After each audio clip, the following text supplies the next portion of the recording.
is here. So, welcome to this panel on music cities, and I'm happy to see Shain Shapiro, co-founder to Sound Diplomacy, on screen. So, hi Shain. Can you hear me? Yeah, we hear you well. Can you hear us? I can hear you, Sandra. Hi, everybody. This is very awkward. Hi. This is awkward. My name is Sandra. I work for Norrköping, a music city in Sweden. And I work with Sound Diplomacy for almost 2 years now on the concept of music cities.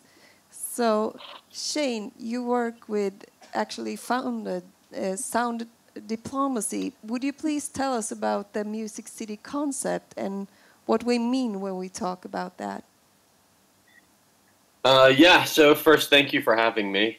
I do really appreciate it. I'm sorry I'm not there with all of you. I'm in Victoria, Canada. It's 7:40 in the morning, so got me up.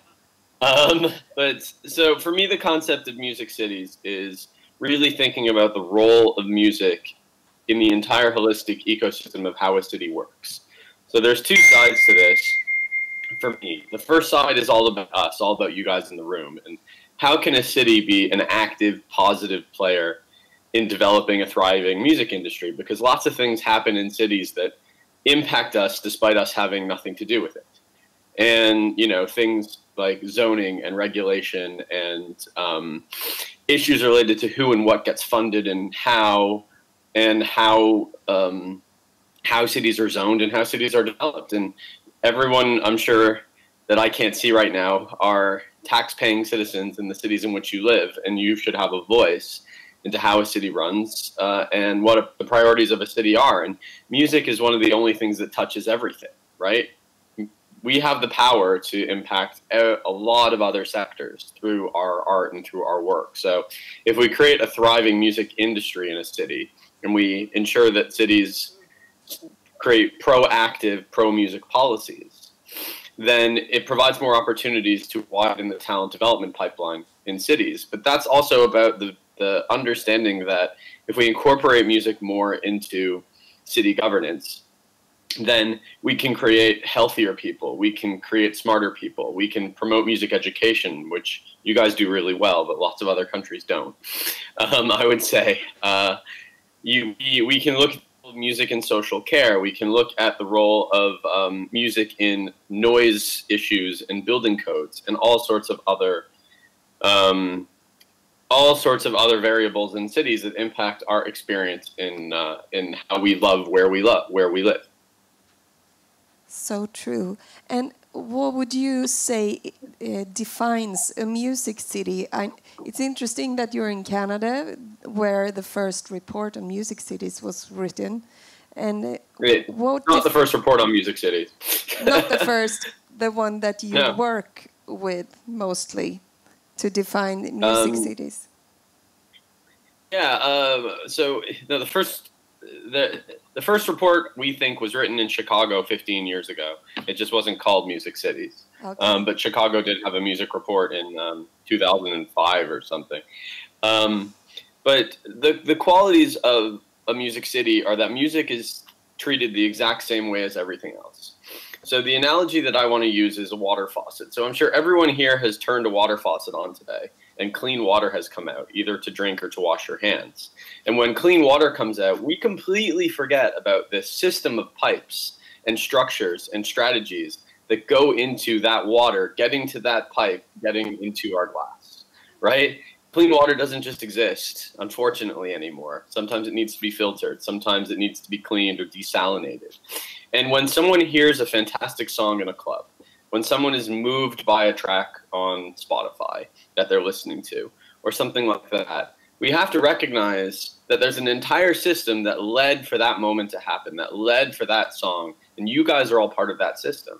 And if we don't explain to city government, to chambers of commerce, to tourism boards, to business improvement districts, to people who manage our alcohol and liquor licensing, and so on and so forth, that by understanding that system, by creating structures within that system to ensure that the system is is as positive to creators as much as to consumers, then we can make the most out of music. So music cities, the thing that I call it, because I think the term is a bit, I blame myself, but the term can be a bit misleading because a city can just call itself one. And that's not the case, because a city has to deliberately and intentionally provide policies that support that ecosystem, that support, because we're not just pumping water from a river, for most of us, and putting it through our taps. We're supporting the ecosystem that creates clean water for us to drink. And for me, music is a human right, like clean water. So I see cities as cities that actively, and I see there's a few of you that I can see right now, but there's some great cities in Europe that think this way, from Norrköping to Aarhus to Bergen in Norway to some cities in the UK that we work with and some we don't work with. And it's a growing movement. There's, we're tracking over 200 cities around the world that are engaging with music in this way. So how they can bring the music industry into city policy, but also they can recognize the holistic value of this music ecosystem that I just talked about. But that's still less than 1% of all cities around the world, right? I think there's 4,400 cities or something around the world with a population over 1 million people. And 60% by 2050, 2/3 of us will live in cities. So, and we're going to be living in denser cities. We're going to be making more noise. We're going to be forced to build up because we can't build out. And music is going to become noise if we don't reinforce the fact that it's music first and foremost. Yep. So that's kind of the work that we do, and that's what's important to me. It's really important work. And why don't you explain one of those things that you work with, like the agent of change, and why that's important just in the noise issue that you I work mentioned? Everywhere. Everyone loves that. I was in Idaho. Has anyone in the room been to Idaho? No? A couple people, all right. I was in Boise, Idaho yesterday, and they have and this is what we were talking about, because they have a downtown core that people are now living in. And so the agent of change principle is, it's an Australian principle. It's wider than music, but it essentially means that the person who is creating the change is legally required to mitigate or to protect uses within a 50 to 100 square foot area around it. So what it means for music is that if you have the apartment building built next door or rebuilt next door, it's the developer's responsibility to soundproof either the apartments or the music venue. So it's the thing that was there first is the thing that is protected. And we saw in the UK, and you know, this isn't just about music. So one of the big partners that we had, so now it's been made law in England, Wales, and Scotland. One of the partners that we had were pig farmers, because a lot of people were moving next to pig farms and complaining about the smell. And it's exactly the same thing. We have to, you know, we have to recognize that our cities, you know, what makes places worth living in is what's there. So the agent of change principle is a way to protect cultural infrastructure as well as other industries and other sectors. We work with, I don't know, 20, 30 cities around the world, making this happen by rewriting their municipal codes. Not done it in Swedish, but we've done it in English and German. And it's complicated in every place, but it comes back to a very simple concept. And so London is the big example of this. I was one of a group of people that worked on this when the Ministry of Sound nightclub was threatened with closure because of a new block of apartments built across the street. Long story short, the apartments are there, but they've been built to a certain standard, and the people that move into them have to sign a waiver saying that they know the Ministry of Sound is there. But what's now happened is we are seeing more music venues get protected from this law. It doesn't mean that they're fully protected. We've got lots of other challenges, but that's what the agent of change principle is, and every Swedish city should have this. Definitely. Thank you, Shain. And you see a lot of cities working to make better structures for venue owners and for musicians. Is there something that is a great example right now that you'd like to tell the audience before we let you go? Of cities that are, there's so many different options. You know, there's a couple cities that are looking at loan guarantee schemes for musicians right now. We're working in New Orleans, one of our projects, and one of the things we're investigating, working with a local bank, is the problem is a lot of musicians aren't treated as small businesses in the loan world, in the equity world. And we think that a city can guarantee, i.e. pick up the loan if it's not paid to a certain extent. If a musician presents kind of a business plan related to their music. So we're working with a bank to create financing up to $20,000 for musicians that will then provide a guarantee so they won't be on the hook if shit hits the proverbial fan. So that's one option. We're creating fairly direct and intentional music policies in a number of cities. In Cardiff, for example, which has seen a few music venues closed in the last few months for reasons that are national government related as well as private citizen related. We've rewritten the street performance code with them and made busking an asset rather than a liability.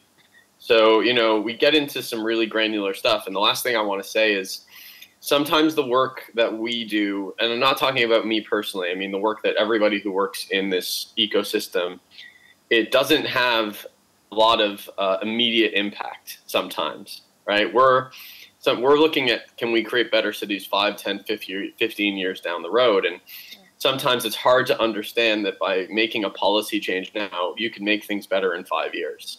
And music as an industry, as a sector, we have to be more progressive and forward-thinking into looking at the long-term viability of our business.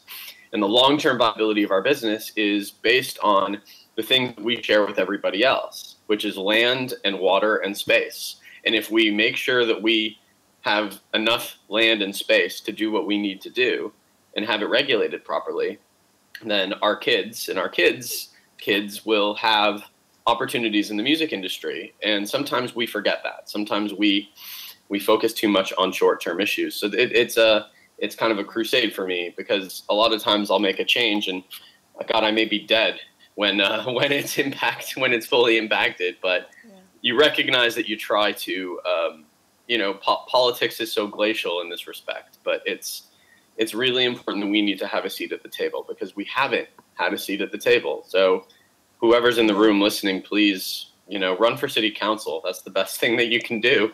I see someone. Yeah, it's classic Shain.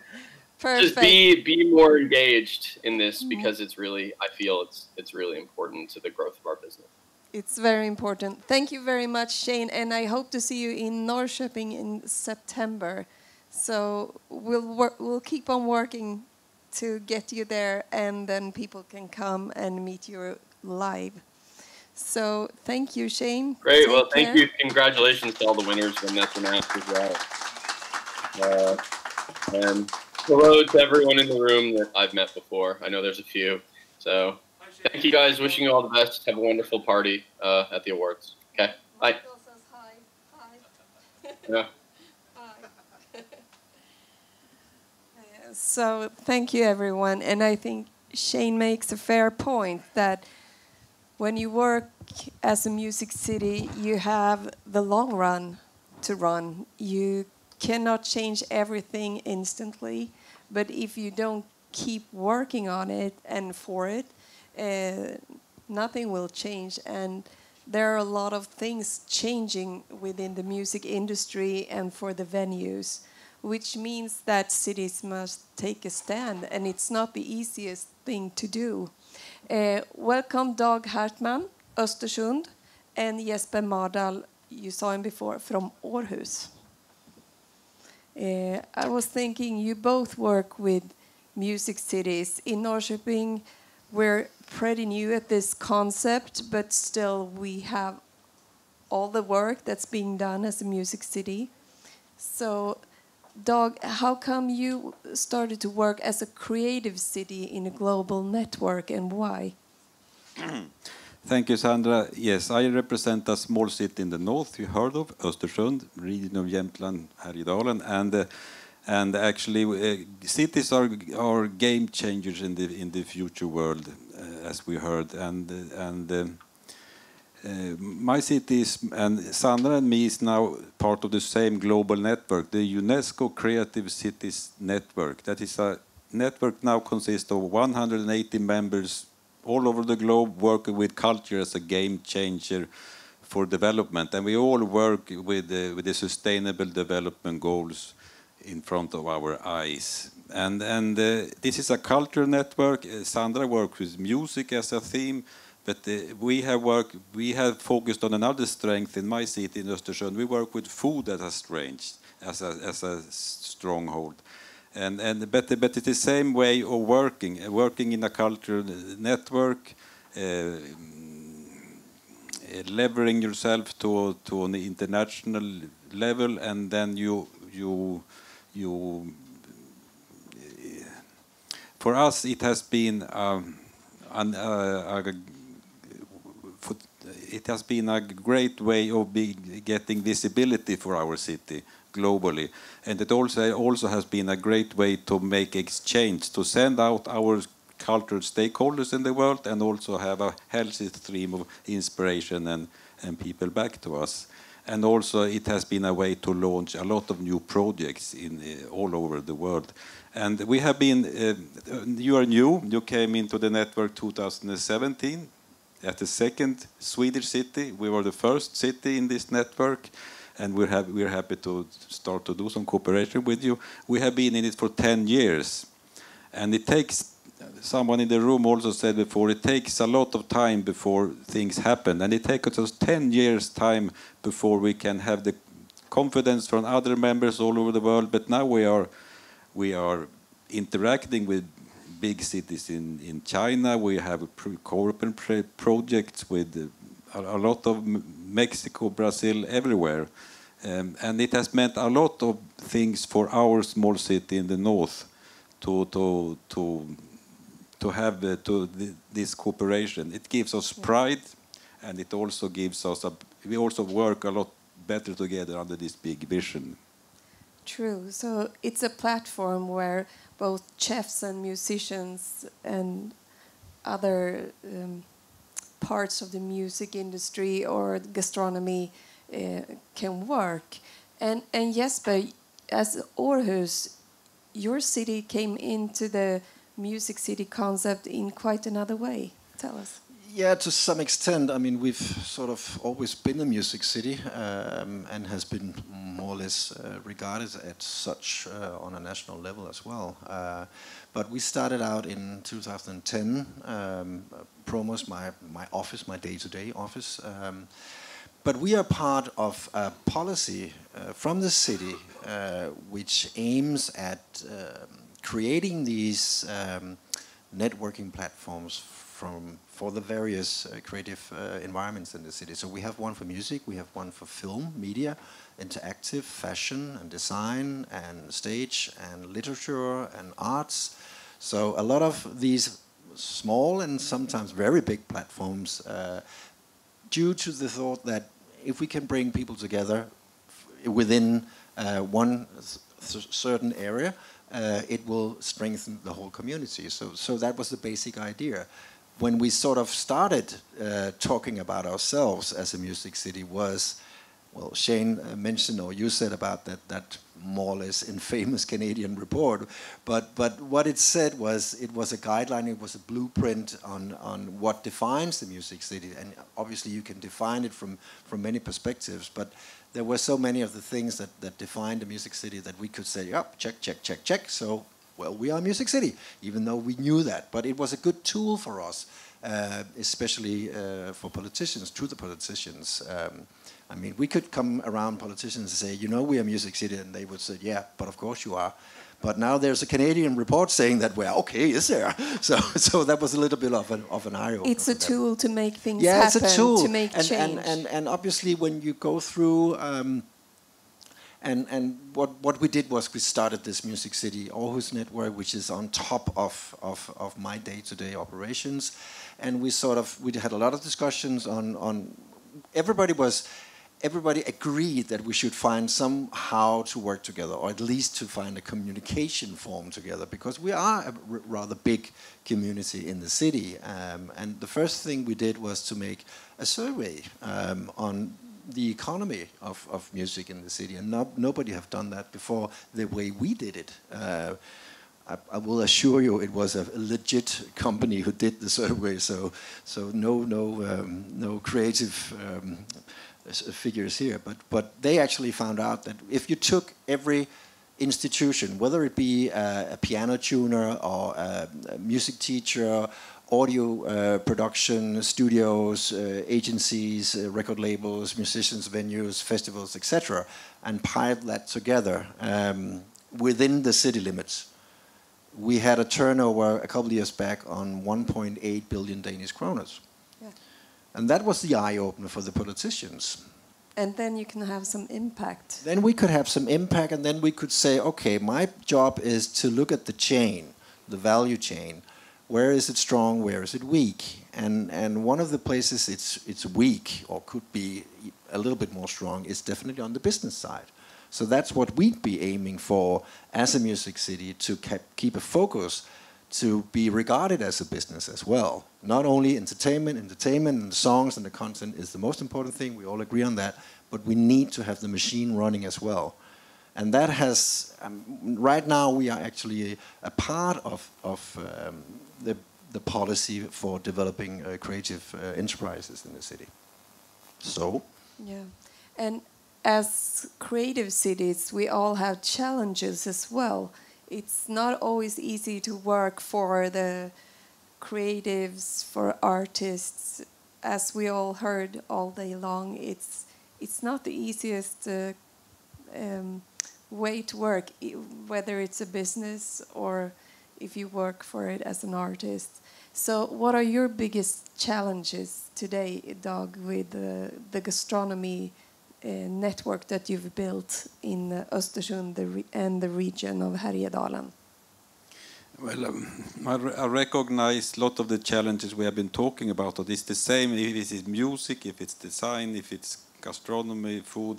It's about everything. All of this belongs to the culture sector, and the challenge is to get appreciation from the policymakers in my region, in my city, to actually, so they can see that this generates a lot of both hard income and development to the city. So to link culture and other sectors of society and make it natural for policymakers to think culture is also business, and it promotes business, to take away these sort of barriers between them. That's my biggest challenge, actually, to make them talk to each other and see we are part of the same development. And in my region, in Östersund, we have also other sectors that are very strong, like the sports, like the outdoor sector.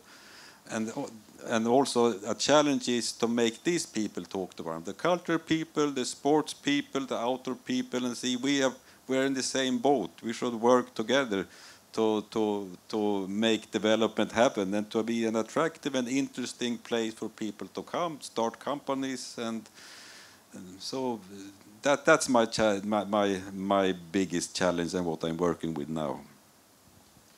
Yeah, I can agree. I mean, one of the big challenges in not only in Aarhus but in Denmark is that, I mean, the music business in particular has changed a lot, and I mean, old structures has been disrupted and new structures has emerged, which is fine. But that doesn't reflect on the way it has been looked upon from the political side. There's still this very, very strict division between arts and business, and that is really still a challenge. It's not that a big challenge in the city, but nationally it still is. And obviously we have to also promote and work on a national level if we are to succeed on a city level. So I think that's one of the big challenges. having said that, also, I mean, the music environment is very diverse and very different, so that's a little bit of a challenge as well. And in Norrköping, where I work, usually we also look at how to create funding for innovation within music as well, because we can tell that every other like tech companies and all kinds of trade and industries get some help, and the cultural creative industries in Sweden have a very low rate of innovative funding, which is a problem as well, because you need to try new things out, and we have a new cluster for music and new technology, which is really interesting to see how that develops. But if you could change something, just one thing, what would you change in your city if you could get politicians and council to agree? Again, I think it we have to talk about the policy makers, because I don't know. I don't want to go into politics, but I admire them who actually do, and they do a great job. But my concern is what I see from in my city and my region is that there is a distance between the culture workers and the executive levels, and the executive levels are often 2 generations away from the culture workers and where everything is happening. And then the executive and the politician on this level is making decision that is 2 generations away from the actual where action is, and then they take policy decision that is not in the real world, and that concerns me. But I don't really know how to bridge that. You cannot just say go home and play golf and stay there. I don't know how to do this. They would probably love to, but yeah. Yeah, you're right. I mean, they are making decisions which sometimes seems a little awkward. That's true. But on the other hand, I would say there has been a kind of let's say, a cultural movement in my city, at least. We were a European capital of culture 2 years back, which was a very big project and created a lot of attention, not just only about the city, but also within the city. So this perception of culture as a tool has definitely been pretty stronger. The city did a survey 2 years back asking citizens of the city what was the most important thing about Aarhus. And the top score with 38% was culture. It wasn't nursery homes or kindergartens and elderly care, whatever. It was culture. Yeah, and that's the amazing thing about the music cities, and I'm hoping there will be more of them in Sweden, because you work with music as a driver actually for city development for long term, and it's like Shain said, a lot of the things that we work on now will probably not be seen in 15 to 20 years yet, but there will still be a music city, because it's difficult with the grassroots venues. We all know the challenges in Sweden right now to keep things open and find a new audience. We will soon wrap up, but is there something that you'd both like to... I could just give a short final comment, because going global, going from a small city like us in the north, 50,000 inhabitants, and why did we choose to go global, and what really did it give us? But we make the choice to position ourselves in the global value chains, and 2 things I have noticed outside of the one is that is the pride. If the population, the people in my city now recognized we are interacting with global actors and actually pushing the future agenda, we have a say in the global discussion, and that makes them proud, and that's really important. But that generates self-confidence, and we will be a stronger voice in the world. And the second thing is, When I gathered for 10 years the stakeholders with the culture and food around the table, they were really mad and angry on me because gathering together to start a discussion. But now we have a great discussion and we work fairly good together, and that's the other thing that I have noticed, that working under a huge global vision like this, to be a city certified by Unesco, pushing the UN 20 agenda forward, it may have made us work a lot more better at home together. So that's my two reflections. Well, I can say or add to that I mean, when we started out 10 years back, we were the first platform of its kind in the country, and still is. I think what has happened now is that even though sometimes it can seem a little fluffy talking about exchange of knowledge and networking and globalization, disruption, and all these bullshit bingo words, but to some extent, I think we have proven within the network and what we're doing that we can actually move and change something. And we can act very fast as well.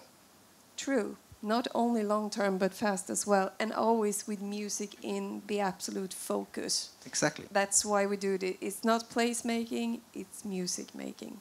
So thank you very much. And if you have questions, please just come up to us afterwards.